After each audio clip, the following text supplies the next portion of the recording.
New details tonight on the Columbia Mall shooting. The gunman inside the mall was only 5 years old when 12 students and a teacher were shot and killed at Columbine High School. But police say Darion Aguilar became obsessed with the details. ABC 2 News' Cheryl Connor has more on his words and actions before he fired those deadly shots. Yeah, Kelly and Jamie, first off, police emphasize there is no connection between the shooter and his victims, Brianna Benlolo and Tyler Johnson. But we know there is a calculated timeline of events that led to the shooting at Columbia Mall. There are surveillance pictures and selfies. This one of Darion Aguilar after he bought a shotgun in Rockville. He did so legally alone, but on the second visit to the gun shop in December, he was with a friend. Police now say that friend and anyone who knew Aguilar had no idea the shooting at Columbia Mall would happen. Nobody saw this coming. They went back and talked to high school teachers, principals, guidance counselors. Investigators spent over 6 weeks learning more about the 19-year-old gunman. There are internet searches about guns, mental health, and undeniable words from his journal. Aguilar said, quote, "I'm going to kill you in a couple of hours. I'm anxious. I think I may already be dead." And he posted this moments before firing the shotgun in Zoomies. Today is the day. On previous days, I tried, but I woke up with anxiety. I woke up, felt no emotions, no empathy, no sympathy. I will have freedom, or maybe not. I could care less. Police found about 20 handwritten pages of journal entries. They say Aguilar knew he had problems with his mental health. We know that in April, he went to a physician for a medical condition. And while he was being treated and diagnosed for that medical condition, he shared with the doctor that he was hearing voices.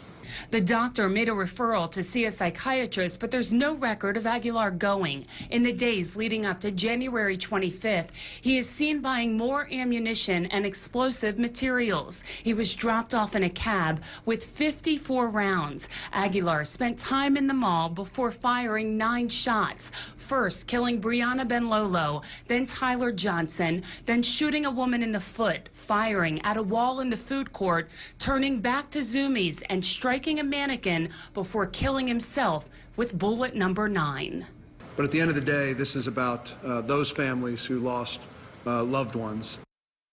And I reached out to Tyler Johnson's mom on the phone. She did not want to comment on the investigation. Chief McMahon met with the victims' families on Monday to describe what they have learned. If you want more information on how you can honor Brianna and Tyler, log on to our website, abc2news.com. Live in the newsroom, Cheryl Connor, ABC2 News. Thank you, Cheryl. And as Cheryl just told us, the shooter showed signs of mental health issues and was even referred to a psychiatrist. We're joined right now with Dr. Elias Shaya, the Chief of Psychology at MedStar Good Samaritan Hospital. And as the chief said, this isn't a gun issue, this is a mental health issue. Do you agree? In many ways, that is indeed the case. What is very important also to realize is that gun violence in our society, when you compare that, when you consider all of gun violence in the world, in our society, in our communities, it is extremely rare for it to happen as a result of psychiatric disease. I still have a much higher chance of being hit by lightning than being shot by somebody with psychiatric illness. I really want to emphasize this, as sad as this is. And this might give us some explanation that this gentleman did indeed have a psychiatric illness that went untreated, but it is an extremely rare event for a patient with psychiatric disease to seek that or to resort to violence of this sort. When you hear that he was hearing voices, that again does not lead to a path of violence. Indeed, the vast majority of individuals who have severe psychiatric illness and do hear voices will never commit any violence of any kind, let alone shooting people at random. Well, today we're also asking, did we miss anything? Did we miss the signs? You know, we are always quick to point. I knew something was up with that guy. What did we get out of that? Not really. I think what we get out of that is just some explanation, maybe like the police chief did mention, a sense of closure, to get an answer to maybe the victims' families. In some ways, it's not a great answer, but somewhat of an answer. It really gives us an opportunity to try to make sense out of something that does not make any sense. It does not make any sense. But for us, when we look at someone and think there's something going on, what's our responsibility in all this? Well, our responsibility is really to seek help. And indeed, we happen to be lucky.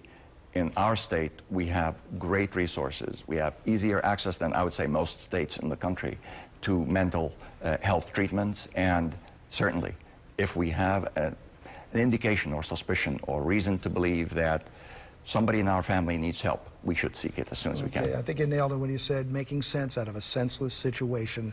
There may not be an answer. Indeed, indeed. Thank you, Dr. Shia from MedStar Good Samaritan. And you can learn more about the story by going to abc2news.com. We've created a special section on our website, and that shows all the details of today's press conference, including pages of Aguilar's journal.